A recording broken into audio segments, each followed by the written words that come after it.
अब मैं इस पेपर की व्याख्या कर देता हूँ। 1 मार्च 2022 का एक करंट अफेयर्स का पेपर कर लिया होगा आपने हल। प्रश्न सुनिए और व्याख्या समझिए। पहला प्रश्न है, 15 फरवरी 2022 को दिवंगत हुए प्रसिद्ध संगीतकार एवं गायक पप्पी लाहिड़ी का वास्तविक नाम क्या था? आंसर है अनिर्वाण लाहिड़ी, लोकेश लाहिड़ी, आलोकेश लाहिड़ी और आलोक रंजन लाहिड़ी। इनका रियल नेम था लोकेश लाहिड़ी, सॉरी आलोकेश लाहिड़ी। आलोकेश लाहिड़ी इनका वास्तविक नाम था। आगे संगीतकार और गायक लीजेंड पप्पी लाहिड़ी का निधन हो गया था। दूसरा प्रश्न है, निम्नलिखित में से किस बैंक ने देश में प्राकृतिक खेती को बढ़ावा देने के उद्देश्य से 12 फरवरी को जीवा कार्यक्रम की शुरुआत की है?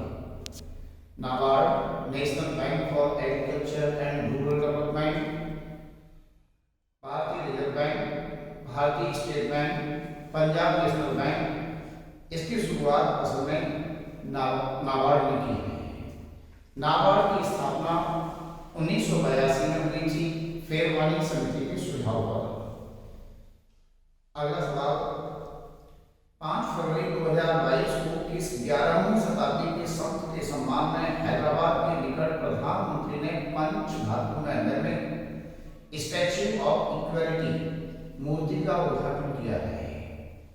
समानता की ये मूर्ति बसंत पंचमी वाले दिन प्रधानमंत्री ने हैदराबाद में विकल्प हैं संत रामानंद की, संत ज्ञानेश्वर की, आदि गुरु शंकराचार्य की, संत रामानुज की। रामानुज 11वीं शताब्दी के संत हुए हैं, राम भक्ति को बढ़ावा दिए हैं।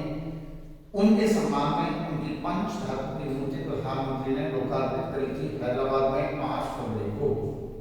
संत रामानुज दार्शनिक मत अद्वैतवाद के प्रवर्तक हैं, सॉरी विशिष्टाद्वैतवाद के प्रवर्तक हैं, जबकि शंकराचार्य का मत है अद्वैतवाद।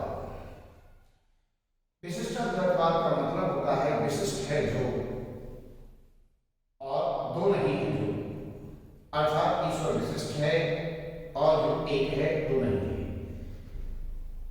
संत रामानंद रामावत संप्रदाय के प्रवर्तक थे, कवि के युग थे और संत ज्ञानेश्वर मराठा धर्म के एक प्रसिद्ध संत हुए। हाल ही में दिवंगत हुई वॉइस ऑफ मिलेनियम स्वर साम्राज्ञी लता मंगेशकर का जन्म 28 सितंबर 1929 को किस शहर में हुआ था? लता दी का निधन हो गया, लीजेंड थी। मुंबई में हुआ था जन्म, नागपुर में हुआ, इंदौर में हुआ, भोपाल में हुआ। इनका जन्म इंदौर में हुआ था। 1929 में पैदा हुई थी लता मंगेशकर। हम सभी घटना से परिचित हैं। अभी उनका निधन हो गया था 28 सितंबर 1929 को। भारत के सबसे स्वच्छ शहर इंदौर में जन्मी थी। महान लता मंगेशकर को निम्नलिखित में से कौन सा पुरस्कार नहीं मिला था? भारत रत्न मिला था, पद्म विभूषण मिला था, पद्म भूषण और पद्मश्री। उन्हें पद्म भूषण नहीं मिला था, पहले पद्मश्री मिला, उसके बाद सीधे पद्म विभूषण मिला और उसके बाद भारत रत्न। इसके अलावा उन्हें तमाम अन्य पुरस्कार भी संगीत और बॉलीवुड अंतरराष्ट्रीय स्तर पर राज्य स्तर पर पुरस्कार मिले थे। छठा प्रश्न, लीजेंड स्वर्गीय लता मंगेशकर के जीवन पर लिखी गई पुस्तक एवं लेखक के संदर्भ में कौन सा युग असुमेलित है, अनमैच्ड है? एक तरफ किताबें हैं, दूसरी तरफ लेखक। जो गलत मिला हुआ है लेखक पर पुस्तक विकल्प को आपको पहचानना है। A Lata in her own voice Naseeruddin Kabir, ये सही है। लता शुद्ध गाथा यतीम मिश्र, ये भी सही है। लता दीदी अजीब दास्तान ये हरीश भिमानी, ये भी सही है। उपरोक्त सभी सुमेलित हैं, आंसर डी हो जाएगा। तीनों ही किताबें सही हुई हैं। हाल ही में दिवंगत हुए प्रदीप कुमार कौन थे? ए महाभारत में भीम की भूमिका निभाए कलाकार, यही सही है। महाभारत में भीम की भूमिका निभाए थे प्रवीण कुमार सोबती। हाल ही में उनका निधन हो गया। 8वां प्रश्न, 25 जनवरी 2022 को प्रकाशित करप्शन परसेप्शन इंडेक्स 2021 भारत की 180 देशों में रैंक कौन सी रही है? 25 जनवरी 2022 को ट्रांसपेरेंसी इंटरनेशनल एक एनजीओ जर्मनी के बर्लिन में स्थित है, उसने जारी करी विश्व भ्रष्टाचार ग्रोथ सूचकांक और इसमें 180 देशों पर इसे तैयार कराया गया। इस देश में क्या भ्रष्टाचार की स्थिति है इसे मापा गया और इसमें 180 देशों में भारत को 85 जबकि नॉर्वे इसमें सबसे ईमानदार कम भ्रष्ट देश रहा। 1 फरवरी 2022 को वित्त मंत्री निर्मला सीतारमण के द्वारा लोकसभा में प्रस्तुत केंद्रीय बजट 2022 का आकार कितना था? कितनी कुल धनराशि का बजट वित्त मंत्री ने 1 फरवरी को लोकसभा में प्रस्तुत करा? A 37.45 lakh crore, B 38.45 lakh crore, C 39.45 lakh crore, D 40.45 lakh crore रुपए। आंसर हो जाएगा 39.45 39.45 लाख करोड़ रुपए का ये बजट उन्होंने रखा था लोकसभा में। हाल ही में राज्य में गांजा के प्रचलन की समाप्ति के संदर्भ में किस राज्य सरकार ने ऑपरेशन परिवर्तन शुरू किया? गांजे की समाप्ति के लिए ऑपरेशन परिवर्तन। ए आंध्र प्रदेश, यही आंसर है। आंध्र प्रदेश सरकार का, पुलिस का ये ऑपरेशन था परिवर्तन, गांजा की समाप्ति से संबंधित। दिल्ली में स्थित जेएनयू की प्रथम महिला चांसलर कौन बनी है हाल ही में? जेएनयू केंद्रीय विश्वविद्यालय में पहली महिला चांसलर ए शांति श्री धूलीपुड़ी पंडित, बी नजमा अख्तर, सी चोकिला अय्यर, डी संयुक्ता पाणिग्राही। आंसर हो जाएगा ए शांति श्री धूलीपुड़ी पंडित। ये दिल्ली में स्थित जेएनयू की पहली महिला चांसलर बनी है, जबकि नजमा अख्तर जामिया मिलिया विश्वविद्यालय की पहली महिला कुलपति चांसलर हैं और इस साल 2022 में उन्हें पद्मश्री पुरस्कार भी मिला है। 2 साल पहले बीसीएस यूपी प्री परीक्षा में सवाल पूछा, हाल ही में इनमें से जामिया मिलिया इस्लामिया विश्वविद्यालय की चांसलर कौन बनी है? उसका आंसर था नजमा अख्तर। चोकिला अय्यर यूपीएससी में इंटरव्यू बोर्ड की अध्यक्ष बनती रही हैं, रिटायर्ड सिविल सेवा अधिकारी रही हैं और संयुक्ता पाणिग्राही एक ओडिसी नृत्यांगना है चर्चित। फरवरी 2022 में दिल्ली हाई कोर्ट ने वैवाहिक बलात्कार विषय पर आईपीसी की किस धारा के अंतर्गत सुनवाई की शुरुआत की है? वैवाहिक बलात्कार विषय पर आईपीसी की किस धारा के अंतर्गत सुनवाई? धारा 275, धारा 375, धारा 307, धारा 365। आंसर हो जाएगा धारा 375। ये एक पेचीदा मामला है। क्या वैवाहिक बलात्कार संभव है? मुद्दा ये था विचार में दिल्ली हाई कोर्ट के सामने। वैवाहिक बलात्कार सामान्यतः नहीं माना जाता, लेकिन धारा 375 का अपवाद संख्या 4 कहता है यदि पत्नी 16 वर्ष और उसे कम आयु की है तो बिना सहमति के शारीरिक संबंध नहीं बनाए जा सकते और इसे वैवाहिक बलात्कार की श्रेणी में रखा जा सकता है। धारा 375 इसका आंसर हो जाएगा। 13वां प्रश्न, हाल ही में प्रकाशित भारत वन स्थिति रिपोर्ट 2021 के अनुसार भारत में वन प्रतिशत कितना है? 21.71%, 21.7%। ये सही आंसर है। भारत वन स्थिति 2021 जो लेटेस्ट जनवरी 2022 में रिपोर्ट आई है भारतीय वन सर्वेक्षण के अनुसार, उसमें 21.71% भारत के कुल भूभाग पर वन प्रतिशत पाया गया है, जबकि वन वनस्पतियां आदि 24.62% भूभाग पर पाए गए हैं। 14वां प्रश्न, हाल ही में केंद्र सरकार ने देश में कुल कितने नए परमाणु संयंत्र स्थापित करने की स्वीकृति प्रदान की है? 5, 6, 9, 12। आंसर है 12 नए परमाणु रिएक्टर स्थापित करने की। आजकल भारत में 22 परमाणु 22 एटॉमिक रिएक्टर सक्रिय हैं, एक्टिव हैं। निम्नलिखित में से किस समिति की सिफारिश मिलने के बाद सर्वोच्च न्यायालय ने भारत से एक ऑल इंडिया एनवायरमेंट सर्विस के गठन के विषय में पूछा है? ए TSR सुब्रमण्यम समिति, यही सही है। TSR सुब्रमण्यम समिति ने एक सुझाव दिया, आज विश्व और भारत के सामने पर्यावरणीय समस्या बड़े स्तर पर है। TSR सुब्रमण्यम भारत के पूर्व कैबिनेट सचिव रहे हैं। इन्होंने अपनी रिपोर्ट सरकार को दे दी है और इन्होंने एक नई अखिल भारतीय सिविल सेवा के सदन की सिफारिश की है। सुप्रीम कोर्ट ने पूछा है, क्या भारत सरकार ऑल इंडिया एनवायरमेंट सर्विस का गठन करने जा रही है या क्या इरादा रखती है? अगला सवाल, निम्नलिखित में से किस तिथि को आजादी का अमृत महोत्सव की आधिकारिक शुरुआत हुई? 75 साल आजादी के पूरे हो रहे, भारत सरकार आजादी का अमृत महोत्सव इसी उपलक्ष्य में मना रही है।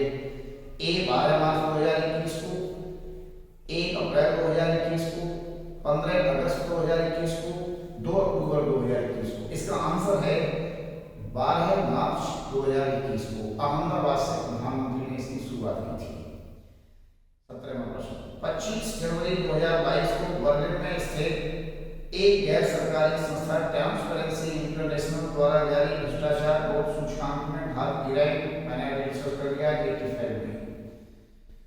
हाल ही में देश के किस न्यायालय ने संविधान के अनुच्छेद 16(4)(a), article 16 sub clause 4(a) एवं (b) के अंतर्गत पदोन्नति में आरक्षण देने की स्वीकृति प्रदान कर दी है? किस अदालत ने? Delhi high court, Mumbai high court, Jabalpur high court, supreme court. Supreme court ने प्रमोशन में आरक्षण देने की छूट दे दी है। सरकारें अपने विवेक के अनुसार प्रमोशन में आरक्षण दे सकेंगे। निम्नलिखित में से किस देश में जनवरी 2022 में इच्छा मृत्यु यूथनेसिया, इच्छा मृत्यु का अधिकार नागरिकों को प्रदान किया गया है? ए ब्राजील में, बी बोलिविया में, सी कोलंबिया में, डी वेनेजुएला में। आंसर है कोलंबिया में। वैसे ही सभी देश दक्षिण अमेरिका के हैं। इच्छा मृत्यु देने की छूट इस देश में दी गई है हाल ही में जनवरी 2022 में। जनवरी 2022 में निम्नलिखित में से किस संस्था ने भारतीय कृषि उपलब्धियां और चुनौतियां report, Indian agriculture achievement and challenges report प्रकाशित की? फाइनेंस मिनिस्ट्री, ए कृषक एवं किसान कल्याण मंत्रालय, बी भारतीय रिजर्व बैंक और सी विश्व बैंक। आंसर हो जाएगा भारतीय रिजर्व बैंक। RBI ने ये रिपोर्ट भारतीय कृषि उपलब्धियां और चुनौतियां नाम से जारी की है। 21वां प्रश्न, जम्मू कश्मीर केंद्र शासित प्रदेश में बैंगनी क्रांति अथवा पर्पल रिवॉल्यूशन की शुरुआत किस उद्देश्य से की है? ए डेयरी उद्योग को बढ़ावा देने के लिए, इसका आंसर है ए डेयरी उद्योग को बढ़ावा देने के लिए। वैसे आप जानते हैं ऑपरेशन फ्लड 1971 में चला था ऑपरेशन फ्लड। दुग्ध क्रांति को बढ़ावा देने के लिए डॉक्टर वर्गीज कुरियन के नेतृत्व में। डॉक्टर वर्गीज कुरियन लंबे समय तक NDDB national dairy development board के अध्यक्ष भी रहे 23 वर्षों तक और पद्म विभूषण जैसे पुरस्कारों से सम्मानित किया। इनका जन्मदिवस नेशनल मिल्क डे के रूप में मनाया जाता है। तो वो दुग्ध क्रांति के लिए राष्ट्रीय स्तर पर था ऑपरेशन फ्लड, लेकिन जम्मू कश्मीर केंद्र शासित प्रदेश ने अभी राज्य स्तर पर डेयरी उद्योग को बढ़ावा देने के लिए पर्पल रिवॉल्यूशन अथवा बैंगनी क्रांति की शुरुआत की है। 22 हाल ही में निम्नलिखित में से किस संस्था ने World Employment and Social Outlook report 2022 प्रकाशित की है? AIBRD International Bank for Reconstruction and Development, B UNCTAD United Nations conference on trade and development, C IMF International Monetary Fund and D ILO International Labour Organization. Answer हो जाएगा ILO। Geneva में स्थित ILO ने World Employment and Social Outlook report 2022 जारी की है। 23वां प्रश्न, 29 जनवरी 2022 को निम्नलिखित में से भारत और किस देश के बीच राजनयिक संबंधों के 30 वर्ष पूरे हो गए?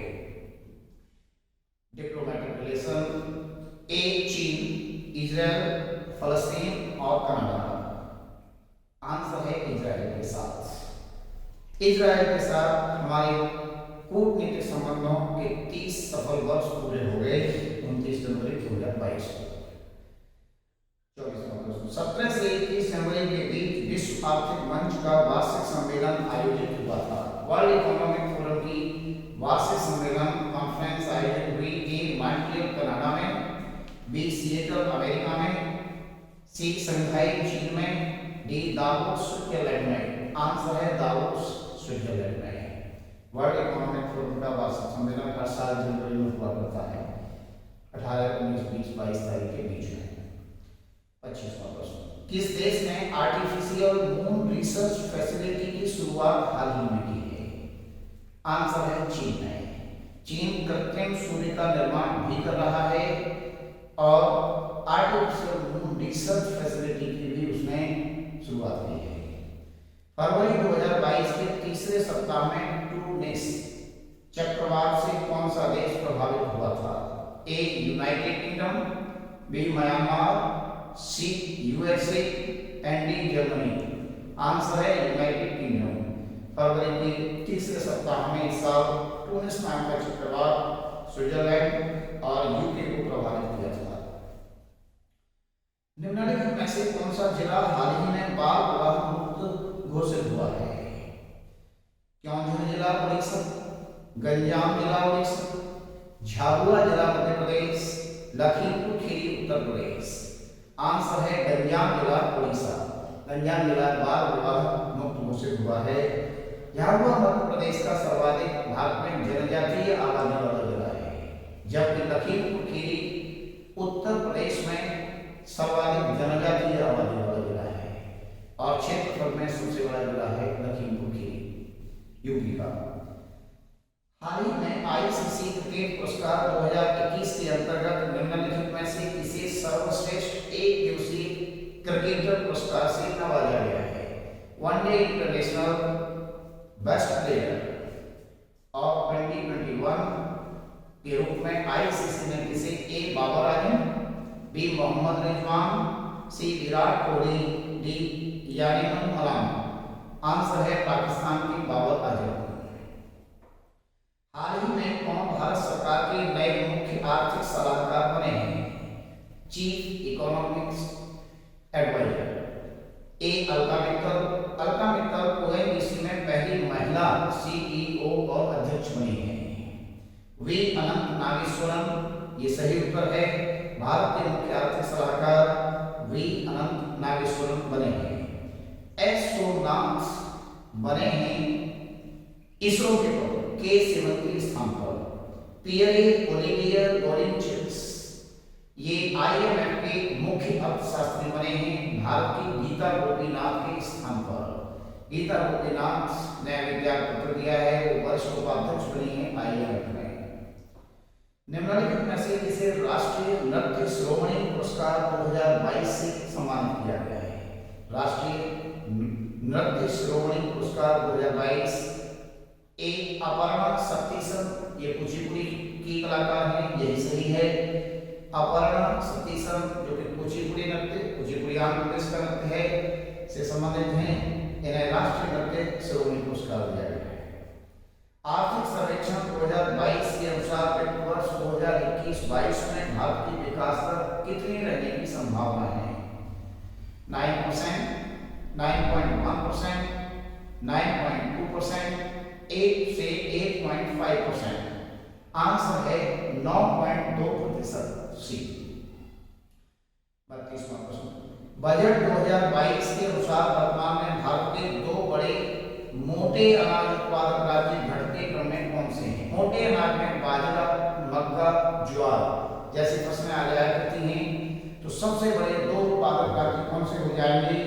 ए उत्तर प्रदेश एवं राजस्थान क्रम से, बी राजस्थान एवं कर्नाटक क्रम से, सी मध्य प्रदेश एवं उड़ीसा क्रम से, डी तमिलनाडु एवं मध्य प्रदेश क्रम से। आंसर हो जाएगा बी राजस्थान मोटे अनाज में अव्वल है और कर्नाटक उसके बाद। भारत की सुपर बाघिन जिसे कॉलर वाली नाम से भी जाना गया है का हाल ही में किस टाइगर रिजर्व में निधन हो गया? ए सरिस्का टाइगर रिजर्व, बी पेंच टाइगर रिजर्व, सी बुक्सा टाइगर रिजर्व, डी पन्ना टाइगर रिजर्व। इसका आंसर है पेंच tiger reserve, Madhya Pradesh. Super बाघिन नाम से चर्चित थी भारत की, कॉलर वाली नाम से, तो इनका निधन हो गया पेंच टाइगर रिजर्व में। सरिस्का टाइगर रिजर्व राजस्थान में है और बुक्सा टाइगर रिजर्व पश्चिम बंगाल में, जबकि पन्ना टाइगर रिजर्व मध्य प्रदेश में है। निम्नलिखित में से किस भारतीय फिल्म ने हाल ही में ढाका इंटरनेशनल फिल्म फेस्टिवल में बेस्ट मूवी अवार्ड सर्वश्रेष्ठ फिल्म पुरस्कार जीता है? ए सहारा बानो, बी सनी, सी सेंको, डी कुंजांगल। तमिल भाषा की फिल्म कुंजांगल इसे best film award international Dhaka film festival में 2022 के लिए दिया गया है। 35वां प्रश्न, निम्नलिखित में से कौन गीता गोपीनाथ के स्थान पर IMF में मुख्य शास्त्री बने हैं? मैंने अभी डिस्कस कर लिया है, पियरे ओलिवियर गोरिंचियस। हाल ही में संपन्न हुए बीजिंग शीतकालीन ओलंपिक 2022 में प्रथम स्थान किस देश ने प्राप्त किया है? ए ऑस्ट्रेलिया, बी नॉर्वे ने, सी चीन ने, डी संयुक्त राज्य अमेरिका ने। इसका आंसर है नॉर्वे। 37 लोकसभा अध्यक्ष ओम बिरला द्वारा हाल ही में लॉन्च किए गए भारत की संसद के आधिकारिक मोबाइल ऐप का नाम क्या है? लोकसभा स्पीकर ओम बिरला जी ने अभी एक मोबाइल ऐप भारत की संसद के लिए आधिकारिक रूप से लॉन्च करा। इसका नाम digital parliament app, B digital house app, C digital diet app and D digital Sansad app. सही आंसर है डिजिटल संसद ऐप। 38वां प्रश्न, निम्नलिखित पुस्तक एवं उसके लेखकों के संदर्भ में कौन सा विकल्प असुमेलित है? 4 किताबें हैं, एक किताब गलत मिली हुई है, किताब और लेखक का नाम गलत है, उसे पहचानना है। ए जस्टिस फॉर द जज रंजन गोगोई, ये सही उत्तर है। रंजन गोगोई भारत के पूर्व मुख्य न्यायाधीश, इन्होंने जस्टिस फॉर जज नाम से किताब लिखी, एन ऑटोबायोग्राफी नाम से।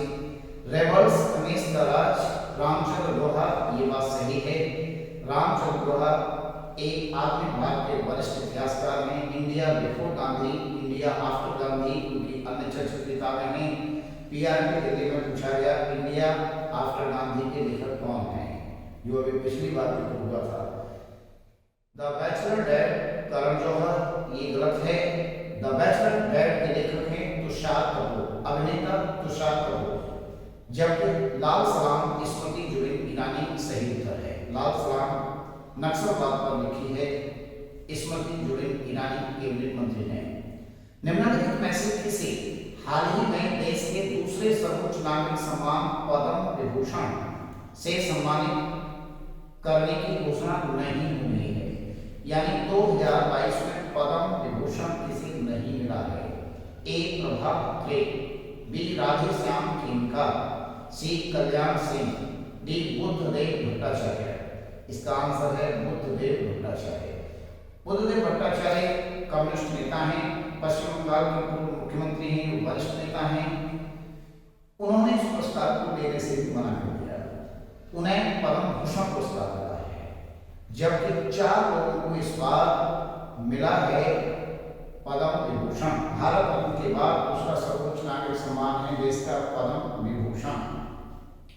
1954 में ये पुरस्कार शुरू हुए थे। प्रभा खत्री को मिला है, ये वरिष्ठ संगीतकार हैं, कंपोजर हैं।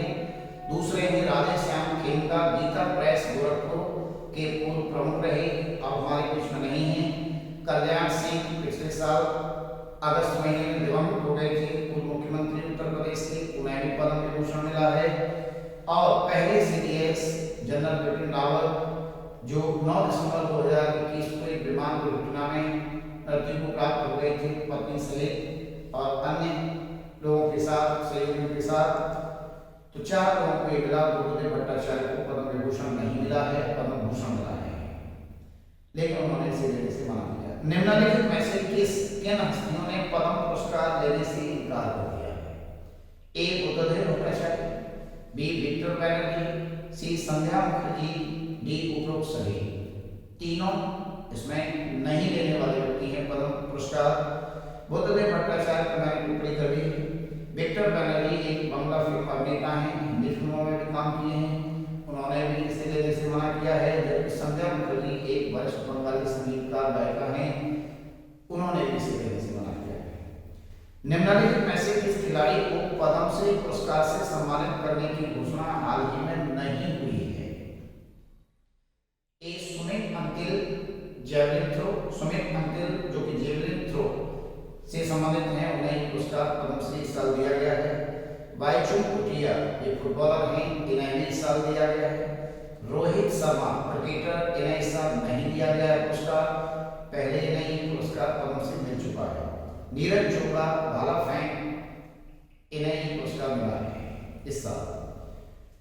42 विश्व हॉकी संघ द्वारा निम्नलिखित में से किस खिलाड़ी को साल 2021 के लिए वर्ष के सर्वश्रेष्ठ खिलाड़ी का पुरस्कार देने की घोषणा हुई है? A Gurjit Kaur, B P R Sreejesh, C Leslie Claudius and D Manpreet Singh. Answer है P R Sreejesh. P R Sreejesh को इस साल मिला है विश्व हॉकी फेडरेशन की ओर से वर्ष के सर्वश्रेष्ठ खिलाड़ी का पुरस्कार 2021 के लिए। 43 दादा साहिब फाल्के अंतरराष्ट्रीय पुरस्कार 2022 में सर्वश्रेष्ठ अभिनेता का पुरस्कार किसे मिला है? बेस्ट एक्टर दादा साहिब फाल्के इंटरनेशनल अवार्ड 2022 में किसे मिला? ए रणवीर सिंह, बी आयुष्मान खुराना, सी रणबीर कपूर, डी सिद्धार्थ मल्होत्रा। रणवीर सिंह को दादा साहेब फाल्के अंतरराष्ट्रीय पुरस्कार 2022 मिला है। उन्होंने कपिल देव, क्रिकेटर कपिल देव के जीवन पर बनी 1983 फिल्म में भूमिका निभाई थी, इसके लिए उन्हें अंतरराष्ट्रीय दादा साहेब फाल्के पुरस्कार मिला है। जबकि सर्वश्रेष्ठ महिला एक्ट्रेस के रूप में कृति सेनन को मिमी नाम की एक फिल्म आई थी, उसके लिए पुरस्कार मिला है। 22 फरवरी 2022 को रूस के राष्ट्रपति व्लादिमीर पुतिन ने इन 2 स्वघोषित गणराज्य को अलग देश के रूप में मान्यता देने की घोषणा की है। राष्ट्रपति व्लादिमीर पुतिन आज की चर्चा में हैं यूक्रेन रूस युद्ध को लेकर। उन्होंने किन 2 स्वघोषित गणराज्यों को अलग देश के रूप में मान्यता दी है? ए डोनेट्स्क और लुहांस्क, यही आंसर है, डोनेट्स्क और लुहांस्क देशों को। 45वां प्रश्न 23 फरवरी 2022 को पाकिस्तान ने अपना दूसरा सर्वोच्च नागरिक सम्मान निम्नलिखित में से किसे प्रदान करने की घोषणा की है? Second highest civilian award of Pakistan किसे दिया गया है 23 फरवरी 2022 को?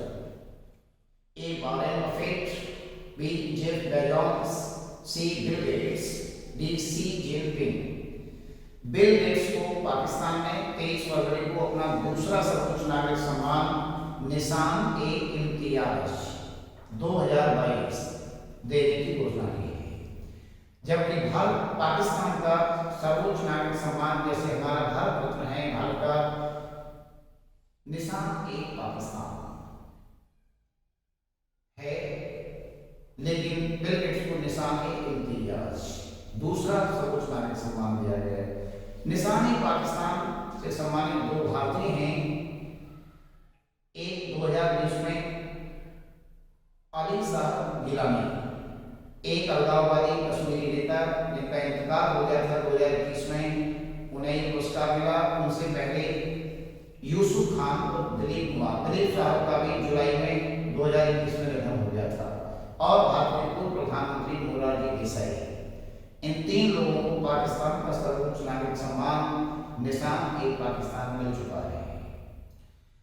18 फरवरी 2022 को निम्नलिखित में से कौन से क्रिकेटर प्रथम श्रेणी के पहले ही मैच में 13 शतक 341 रन लगाने वाले विश्व के पहले खिलाड़ी बन गए हैं? A Shakib ul Ghani, B Babar Azam, C David Warner, D Lasith Malinga. Answer है शाकिब उल गनी, अफगानिस्तान से हैं। इन्होंने 341 रन बनाए, पहले ही प्रथम श्रेणी अंतरराष्ट्रीय क्रिकेट मैच में। 47वां प्रश्न, निम्नलिखित में से किस राज्य सरकार ने कैंसर की रोकथाम के लिए होप एक्सप्रेस योजना की शुरुआत की? होप एक्सप्रेस कैंसर पर रोकथाम के लिए। ए कर्नाटक, बी केरल, सी राजस्थान, डी महाराष्ट्र। आंसर है महाराष्ट्र। 17 फरवरी 2022 को राष्ट्रपति एर्दोगन ने तुर्की का नाम बदलकर अब क्या करने की घोषणा की है? तुर्की देश जिसका कुछ हिस्सा एशिया में पड़ता है और अधिकांश हिस्सा यूरोप में है। तुर्की के राष्ट्रपति एर्दोगन ने अब इसका नाम बदलकर तुर्किन कर दिया है। क्या कर दिया है? आंसर है ए। अब तुर्की कहलाएगा, तुर्की। 49वां प्रश्न, 12 फरवरी 2022 को दिवंगत 89 वर्ष की आयु में हुए चिकित्सा वैज्ञानिक जिन्होंने एड्स वायरस की खोज की थी, वह कौन थे? एड्स वायरस के खोजकर्ता कौन थे जिनका निधन अभी 12 फरवरी को हो गया और जिन्हें नोबेल पुरस्कार भी मिला चिकित्सा क्षेत्र में इस काम के लिए? A Luc Montagnier, B Robert C Gallo, C Stephen Hawkins, D Hargobind Khorana. Answer है लियू मोंटागियर। लियू मोंटागियर और रॉबर्ट सी गैरो माने जाते हैं एड्स वायरस के खोजकर्ता। लियू मोंटागियर का अभी 12 फरवरी को निधन हो गया था, जबकि स्टीफन हॉकिंस महान भौतिकी विज्ञानी रहे हैं और डॉक्टर हरगोबिन खुराना भारतीय मूल के अब पाकिस्तान में अमेरिकी नागरिक रहे और इन्हें 1968 में जेनेटिक कोड की खोज के लिए चिकित्सा क्षेत्र में नोबेल पुरस्कार मिला था। 50वां और अंतिम प्रश्न, 11 फरवरी को राष्ट्रीय चिकित्सा आयोग ने, नेशनल मेडिकल कमीशन ने संपूर्ण देश में डॉक्टर हिप्पोक्रेट्स शपथ के स्थान पर किस शपथ को लागू करने का सुझाव दिया है?